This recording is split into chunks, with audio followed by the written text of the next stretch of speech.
Media, सच सबसे पहले सबसे तेज।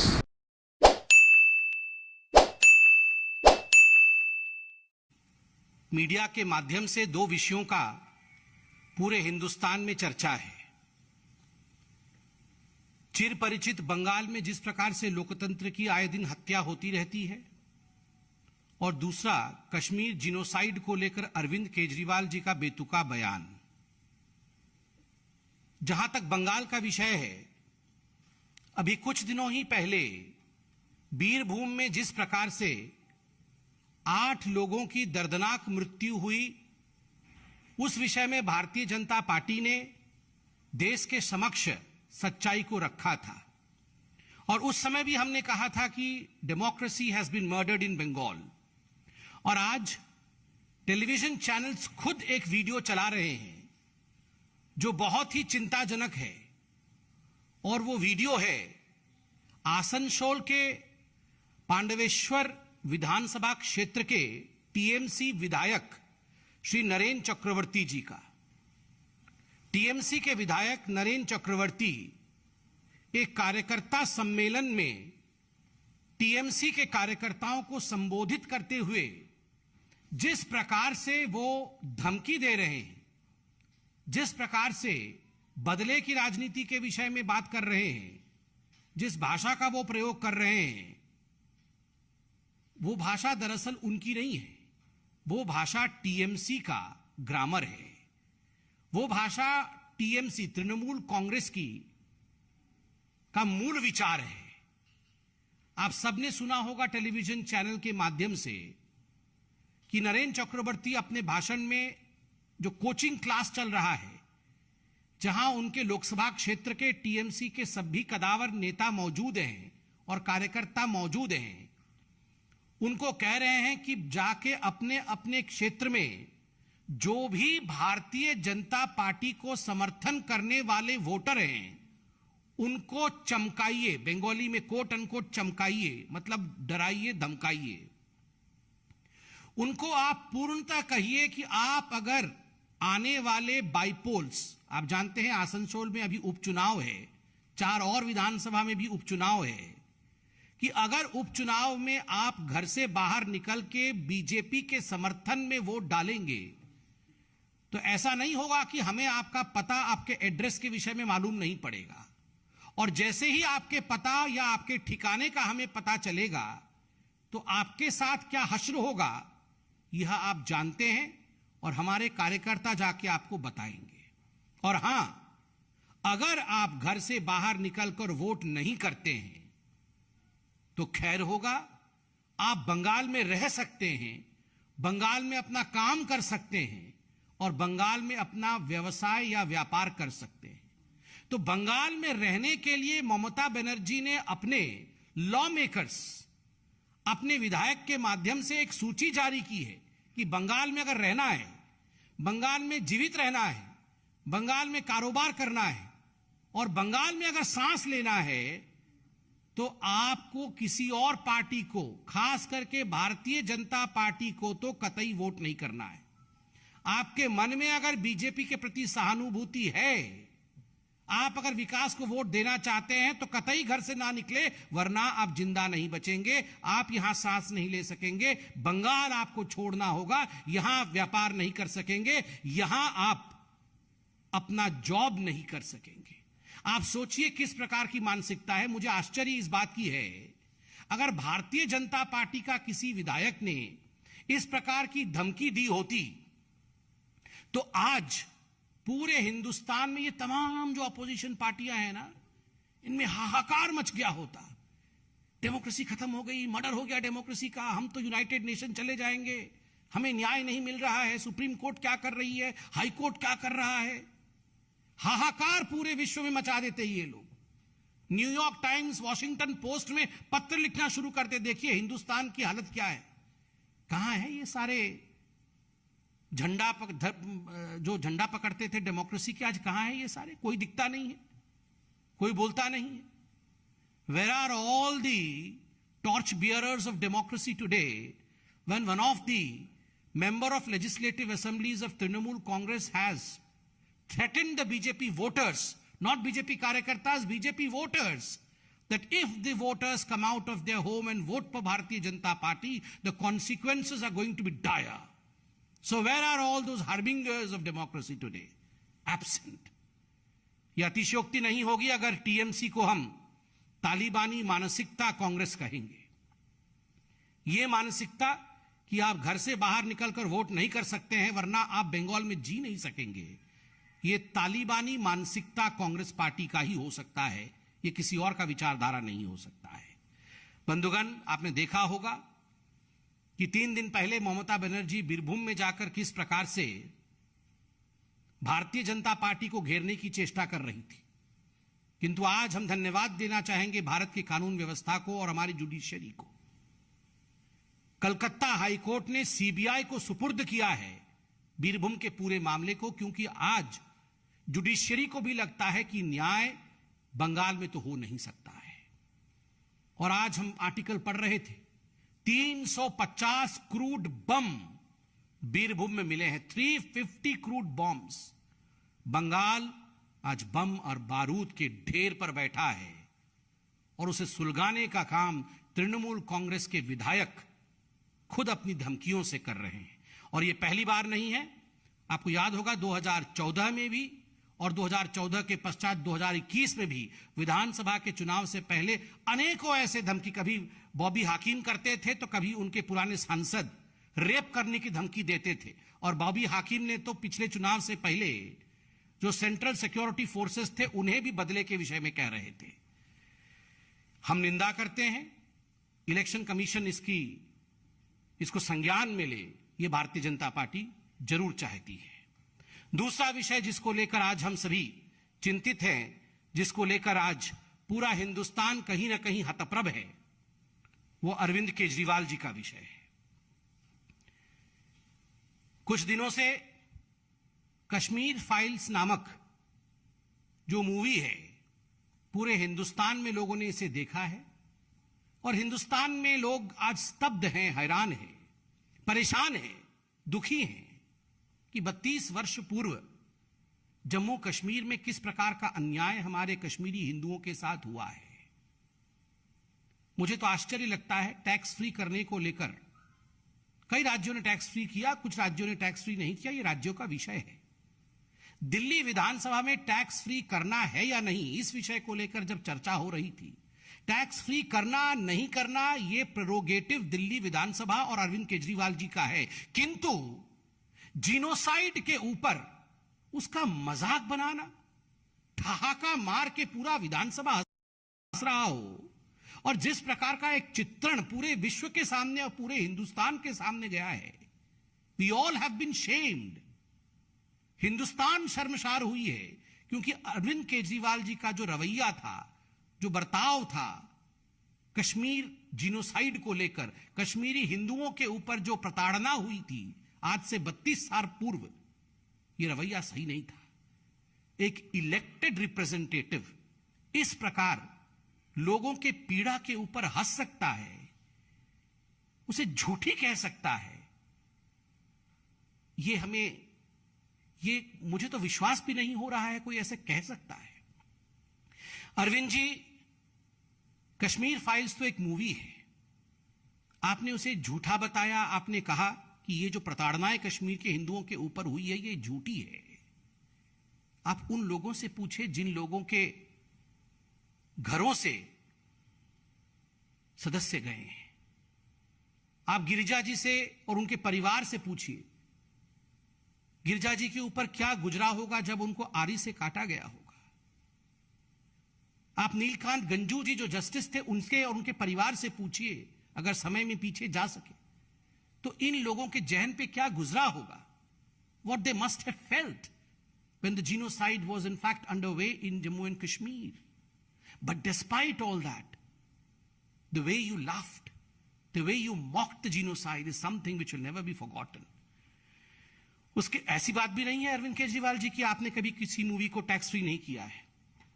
ये सांड की आंख से लेकर पीके मूवी और बैंग बैंग, इन सभी मूवी के लिए आपने खुद यहां बहुत बड़ा फेरिस चल रहा है सोशल मीडिया में, जिसके लिए आपने खुद एडवर्टाइजमेंट किया है, पोस्टर चिपकाए हैं। ये सोशल मीडिया के पोस्टर्स हैं अरविंद केजरीवाल के। अरविंद केजरीवाल जी ने न जाने कितने मूवीज के लिए पोस्टर चिपकाए हैं और आज मजाक वो कश्मीरी हिंदुओं का बना रहे हैं।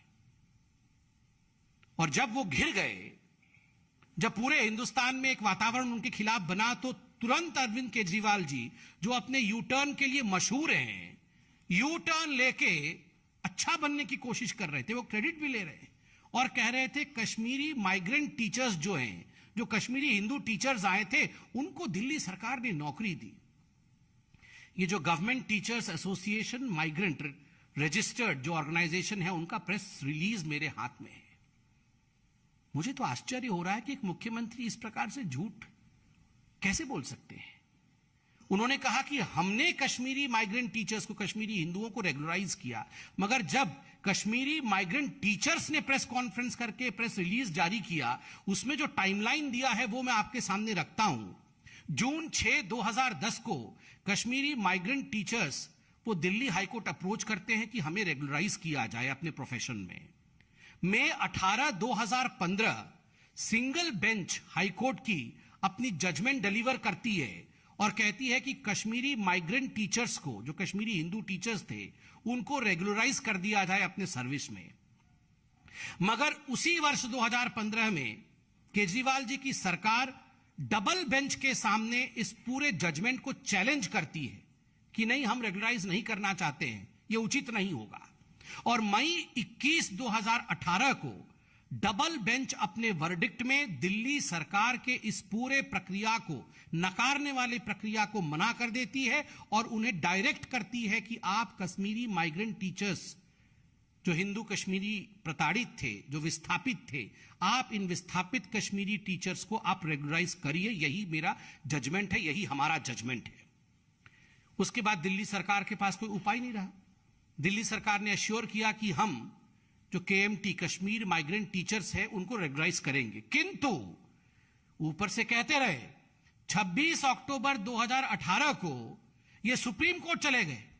केजरीवाल जी की सरकार 26 अक्टूबर 2018 को सुप्रीम कोर्ट चली गई और सुप्रीम कोर्ट में हाईकोर्ट के डबल बेंच के फैसले को चुनौती दिया कि हम कश्मीरी विस्थापित पंडितों को नौकरी नहीं देना चाहते हैं, हाईकोर्ट के इस निर्णय को निरस्त किया जाए। धन्य हो हमारा सुप्रीम कोर्ट। और आज मैं नतमस्तक होता हूं हमारे इस जुडिशियरी को। हमेशा न्याय दिया है जुडिशियरी ने, और अंततोगत्वा 23 जनवरी 2019 को भारत के सर्वोच्च न्यायालय ने यह कहा कि यह नहीं हो सकता है, आपको रेगुलराइज करना ही पड़ेगा। ये 21 मई 2018 को सुप्रीम कोर्ट ने कहा। 21 मई 2018 को सुप्रीम कोर्ट ने डायरेक्ट किया कि आपको जो जजमेंट था हाई कोर्ट का, उसे मानना ही पड़ेगा। जब कोई ऑप्शन नहीं था, when Kejriwal ji was left with no other option, on 23rd January 2019 finally Kejriwal ji की सरकार ने अंततोगत्वा कानून के डंडे के कारण और निर्देश के कारण विस्थापित कश्मीर पंडितों को उन्होंने नौकरी में स्थान दिया, रेगुलराइज किया। कितना झूठ बोल रहे हैं केजरीवाल जी। और केजरीवाल जी, ये जो दोहरा मानदंड है आपका, ये क्यों है? कश्मीरी विस्थापित हिंदुओं के लिए आप उन्हें नौकरी देना नहीं चाहते, वो तो कोर्ट ने आपको नौकरी देने के लिए बाध्य किया। कश्मीरी हिंदू पंडितों के ऊपर जो अत्याचार हुआ उस पे आप हंस रहे थे, उसको आपने झूठा बता दिया, धथा बता दिया। किंतु बाटला हाउस एनकाउंटर, उसको लेकर जिस प्रकार से आपने कहा था, मैं कोट करता हूं, अरविंद केजरीवाल जी ने कहा था बाटला हाउस एनकाउंटर को फेक बताया था और कहा था the court has said that the youth killed in Batla house incident way terrorist. I had said that even if they were terrorists, it was extremely important to catch them alive, to know who their real handlers are. There needs to be an independent investigation to know if it was necessary to kill them. ये 2008 के बाटला house encounter के विषय में जब Indian Mujahideen के operative Shahzad Ahmad को फांसी की सजा कोर्ट ने सुनाई, तब अरविंद केजरीवाल ने यह कहा था फेक एनकाउंटर। अरविंद केजरीवाल जी का एक चिट्ठी भी प्रसिद्ध हुआ था, आपको याद होगा, मुसलमान भाइयों, बहनों, बुजुर्गों और बच्चों के नाम पत्र। और इस पत्र में अरविंद केजरीवाल ने स्पष्ट रूप से कहा है कि आप सभी जानते हैं कि देश में जाने माने वकील प्रशांत भूषण जैसे लोग आम आदमी पार्टी के अहम सदस्य हैं। मुसलमानों को हक दिलवाने के लिए उन्होंने कई लड़ाइयां लड़ी हैं। गुजरात में कई मुसलमानों को फर्जी मुठभेड़ों में मार डाला गया। इसी तरह इशरत जहां को भी फर्जी एनकाउंटर में मार दिया गया। प्रशांत भूषण ने इनके खिलाफ सुप्रीम कोर्ट में केस किया। वो आज भी बाटला हाउस के झूठे एनकाउंटर के खिलाफ कोर्ट में इंसाफ की लड़ाई लड़ रहे हैं। ये दोहरा मापदंड है। बाटला हाउस एनकाउंटर फेक, और जहां तक कश्मीरी हिंदुओं के जिनोसाइड का सवाल है, उस पर मजाक उड़ाना, भद्दी टिप्पणी करना। अंत में मैं इतना ही कहूंगा केजरीवाल जी के लिए, मैं अपनी सुविधा के लिए हर बार रंग बदल लेता हूं। मैं अपनी सुविधा के लिए हर बार रंग बदल लेता हूं, वोट के लिए ईमान बदल लेता हूं। मेरा नाम है अरविंद केजरीवाल, सच को छुपाने के लिए झूठ का चोला पहन लेता हूं। मैंने हर झूठ को सच बनाया है। मैंने हर झूठ को सच बनाया है। तुष्टीकरण की राजनीति से भोली भाली जनता को बरगलाया है। जब जब बात आई है हिंदुओं के न्याय की, तो आतंक को महिमा मंडित कर हर बात को धुएं में उड़ाया है। हर बात को धुएं में उड़ाया है। अरविंद केजरीवाल जी, ये जो कश्मीरी विस्थापित पंडितों के दर्द को धुएं में उड़ाने की आपकी चेष्टा थी, वो नाकाम हुई है, वो उचित नहीं है, और हिंदुस्तान उसकी निंदा करता है। धन्यवाद बंधुओं। कोई प्रश्न हो तो अवश्य पूछें।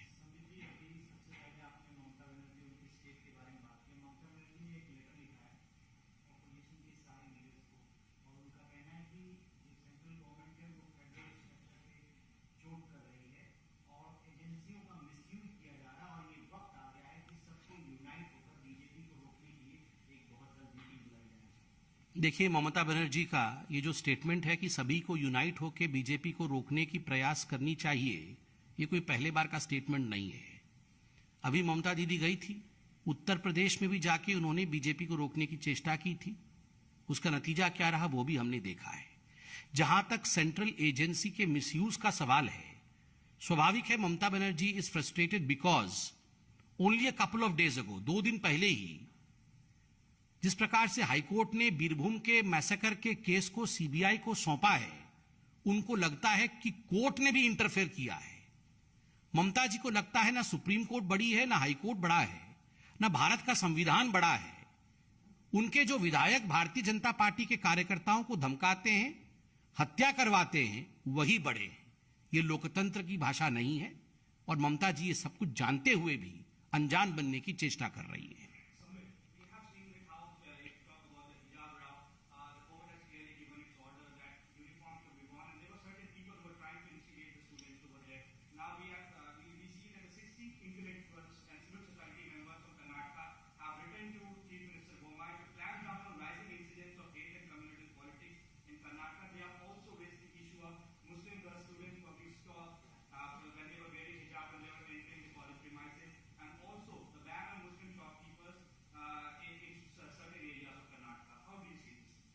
See, as far as intellectuals, non-intellectuals, or any category in the society is concerned, I believe we all are bound by the constitution of this country.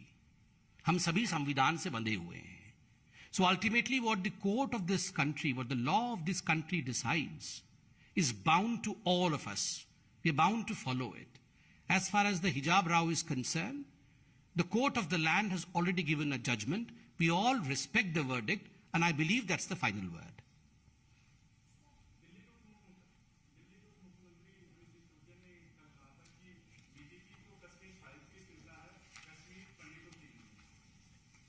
नहीं, कश्मीर पंडितों की अरविंद केजरीवाल जी और मनीष सिसोदिया जी की कितना चिंता थी, वो तो उनके हंसी और ठहाके से विधानसभा में मालूम पड़ रहा था. पूरे उसी विषय में अभी प्रेस कॉन्फ्रेंस हुआ है. Yes madam, the last question.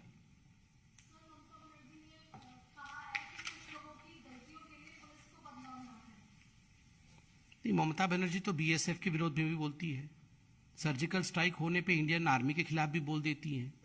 और जहां तक पुलिस का सवाल है, ममता जी से पूछिए कि कहां चूक हुआ है टीएमसी की सरकार का, जो आज खुद न्यायाधीश कह रहे हैं, कोर्ट कह रहा है कि जांच बंगाल में नहीं हो पाएगा बीरभूम के मैसेकर को लेकर.